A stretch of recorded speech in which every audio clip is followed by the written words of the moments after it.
Second objective is innovation.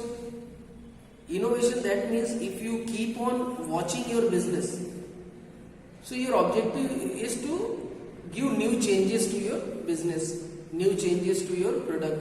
आपने देखा होगा कई प्रोडक्ट जो थे आज से कुछ साल पहले, उनकी पैकिंग आपने देखी होगी, उनका डिजाइन आपने देखा होगा, उसका साइज आपने देखा होगा। तो आपने देखा होगा कि पिछले कुछ सालों में हर एक प्रोडक्ट का जो साइज है वो भी चेंज हो रहा है, उनका शेप भी चेंज हो रहा है, पैकेट का जो बॉक्स का कवर वो होता है, कवर होता है, उसमें भी कई चेंजेस लोग लाते हैं। तो इनोवेशन भी एक ऑब्जेक्टिव हो जाता है कि आप हर बार जो चीज दें, आपका प्रोडक्ट एक जैसा नहीं लगना चाहिए। ऐसा ना हो कि कस्टमर को लगे 4 साल से वही पैकिंग, वही शेप, वही साइज हो रहा है, कोई नया चीज नहीं आ रहा है। आप देखते हैं टूथपेस्ट में, आप देखते हैं सर्फ में, आप देखते हैं सोप्स में, आप देखते हैं बाकी सब चीजों में कि देख जो न्यू इनोवेटिव क्वालिटीज की, अब हमारे प्रोडक्ट में ये आ गया है, अब हमारे प्रोडक्ट में ये आ गया है। तो innovation is the introduction of new ideas और methods in which something is done or made. There are two kinds of innovation in every business: innovation in product or services and innovation in the various skills and activities needed to supply product and services. अब जैसे अभी आप सुन रहे होंगे, अभी पता नहीं आपको पता है या नहीं पता है, ये जो होम डिलीवरी होती है, ऑर्डर्स लोग देते हैं ऑनलाइन में, अभी फॉरेन में तो कई कंपनियों ने ड्रोन से इसको सप्लाई करना शुरू कर दिया है। हमारे देश में भी इस पर इनोवेशन चल रहा है, रिसर्च चल रहा है। तो मतलब कोई व्यक्ति नहीं आएगा, बल्कि ड्रोन से सीधे आपके घर तक जो है प्रोडक्ट आपका आ जाएगा, जो भी ये लोग होम डिलीवरी वगैरह करते हैं।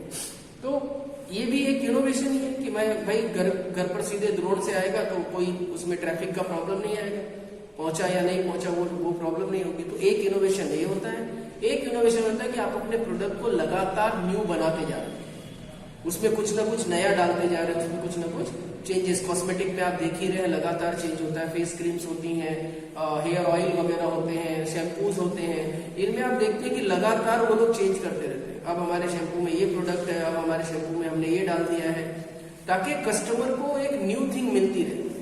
और जब तक कस्टमर को न्यू थिंग मिलती रहेगी, तब तक ये होगा कि कस्टमर उस प्रोडक्ट के प्रति अट्रैक्ट रहेगा और वो लेगा। ठीक है, you can see in many places. तो ये इनोवेशन भी जरूरी है। तो ये भी आपका एक ऑब्जेक्टिव है। प्रॉफिट मेकिंग से अलग हटकर ये भी एक ऑब्जेक्टिव है। फिर है प्रोडक्टिविटी। अगला काम आपका होता है कि जो भी रॉ मटेरियल आप यूज कर रहे हैं, जो भी प्रोडक्ट बनाने के लिए आप रॉ मटेरियल्स वगैरह ला रहे हैं, उसका इस्तेमाल करके आप ज्यादा से ज्यादा प्रोडक्शन कर सकें। मतलब प्रोडक्टिविटी आपकी कंटिन्यू रहे, कंटिन्यू आपका प्रोडक्शन होता रहे, कंटिन्यू आपका जो प्रोडक्ट है वो मार्केट में सप्लाई होता रहे। ये भी आपका एक ऑब्जेक्टिव होता है अगर आप बिजनेसमैन है। तो productivity is the ascertain by comparing the value of output with the value of input. भाई मैंने कहा कि मैक्सिमम रॉ मटेरियल को यूज करके मिनिमम कॉस्ट पर अगर आप अपने प्रोडक्ट को बना पाते हैं तो आपको प्रॉफिट अच्छा मिल जाता है। और इसके लिए आपको जरूरी होता है कि कम से कम कॉस्ट आपके प्रोडक्ट की हो।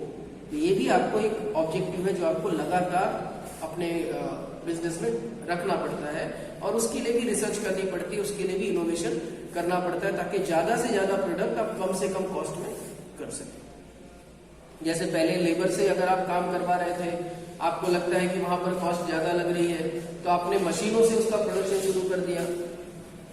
आपने ये देखना शुरू कर दिया कि चलो अब मशीन से हम रिड्यूस करेंगे, तो मशीन से प्रोडक्शन दुगना हो गया, तिगुना हो गया, तो लेबर को हटाकर आपने मशीन डाल दी। तो ये भी प्रोडक्टिविटी का एक आपका इनोवेशन है, न्यू आइडिया आपने लगाया। फिर है physical and financial resources. Any business require physical resources like plants, machine, offices. Financial resources like fund to be able to produce and supply goods and services to its customers. दो चीजें आपको चाहिए, आपको physical capital चाहिए, physical assets चाहिए जिनका use करके आप अपना प्रोडक्शन कर सकें। और दूसरा ये है कि ये जो फिजिकल एसेट आप लेंगे, जो भी ये फिजिकल एसेट्स आप यूज करेंगे, उसको लेने के लिए आपको फाइनेंस भी चाहिए, पैसा भी चाहिए। तो किसी भी बिजनेस के लिए ये दोनों चीजें बहुत जरूरी होती है।